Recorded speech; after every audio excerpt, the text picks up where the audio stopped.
Let's bring in Senator Ted Cruz. So, Senator, you were there under Biden, now Trump. What has been the difference in foreign policy with the Saudis? Night and day. Look, Biden spent 4 years antagonizing our friends and allies and showing weakness and appeasement to our enemies. You think about it, Joe Biden inherited peace and prosperity from the first Trump presidency. And what happened? Immediately we saw war break out across the globe. We saw Russia invade Ukraine, and we saw October 7th and the war in Gaza. I think both of those wars were a direct response to the weakness of Joe Biden as commander-in-chief. And with Trump back in office, we've seen illegal border crossings plummet. We've seen all the hostages from Israel return to Israel, and that is the difference of a strong commander-in-chief. And I'll tell you, the Saudis, you look, in the first term of President Trump, we had the Abraham Accords, one of the most historic peace negotiation in decades, bringing together Arabs and Jews towards peace. I think if Trump had been in a second term immediately after the first, I think the Saudis would have entered the Abraham Accords. But instead, Joe Biden came in, completely screwed that up.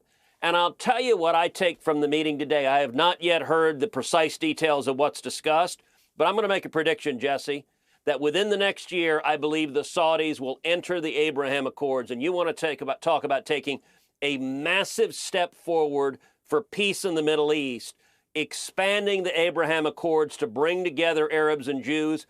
That is historic. And only Donald Trump has been able to do that in our lifetime. Yeah, and then that can free us up so we don't have to babysit that region like we have been for so long.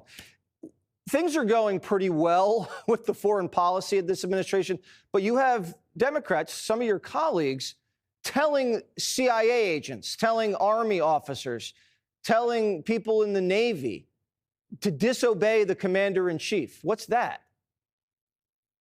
Look, Democrats, unfortunately, their base within the government is the deep state. It is left-wing partisans who in the first Trump administration openly waged war with the president. And that's Democrats calling on the armed services to fight against President Trump, the CIA to fight against President Trump. And by the way, you know what? None of them were worried about illegal orders when Joe Biden fired about 10,000 active duty servicemen and women because they declined to get the COVID vaccine.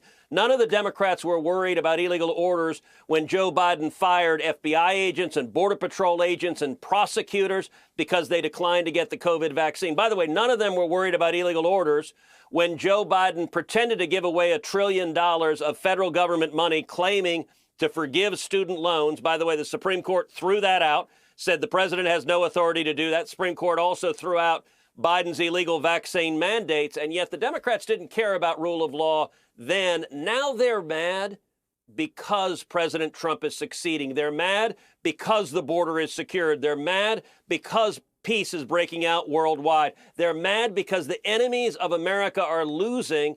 And today's Democrats in Congress, they're just a party of anger and hate. They hate Donald J. Trump, and you see it in every one of their extreme positions. Yeah, I don't know if it's treason, but it smells like it. Good to talk to you, Senator. Thank you so much.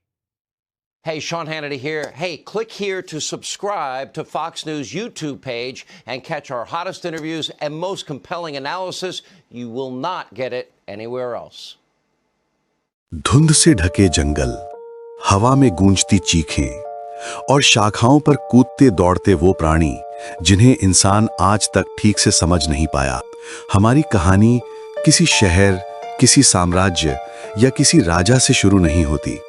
ये शुरू होती है उस पेड़ की शाखा से जिस पर कभी हमारे पूर्वज रहते थे।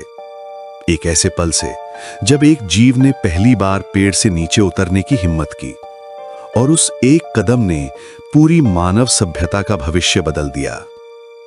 करीब 6.5 करोड़ साल पहले डायनासोरों के मिटते ही धरती पर नए योद्धा उभरे, छोटे, फुर्तीले प्राइमेट्स।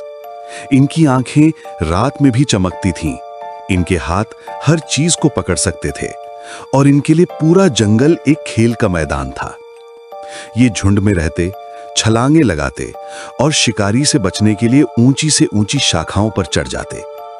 लेकिन इन्हीं पेड़ों पर इंसान की कहानी की जड़ें छुपी हुई थीं। धरती बदल रही थी, बारिशें कम होने लगीं, जंगल सिमटने लगे और पेड़ों की संख्या घटने लगी। अब एक सवाल था, जीवित कैसे रहें? यहीं इतिहास में पहली बार कुछ प्राइमेट्स में पेड़ों से नीचे उतरने का फैसला किया। नीचे धरती पर खतरे ही खतरे थे, शिकारी, भूख और अनजान दुनिया। लेकिन नीचे ही एक नया मौका भी था, नया भविष्य भी। धरती पर चलना आसान नहीं था, लेकिन दूर तक देखने के लिए खड़े होना जरूरी था। और फिर धीरे धीरे एक चमत्कार हुआ। एक प्राइमेट अपने पैरों पर सीधा खड़ा हुआ। यह छोटा सा कदम नहीं था, यह मानव विकास का पहला और सबसे क्रांतिकारी मोड़ था। दो पैरों पर चलना, हाथों का खाली होना और दिमाग का बढ़ना, यह सब इसी एक फैसले से शुरू हुआ। 44 लाख साल पहले धरती पर एक नया रूप दिखाई दिया, आरडी। न पूरी तरह बंदर, न पूरी तरह इंसान। वो पेड़ों पर भी चल सकती थी और जमीन पर भी। उसके पैरों में इंसानों जैसी बनावट थी,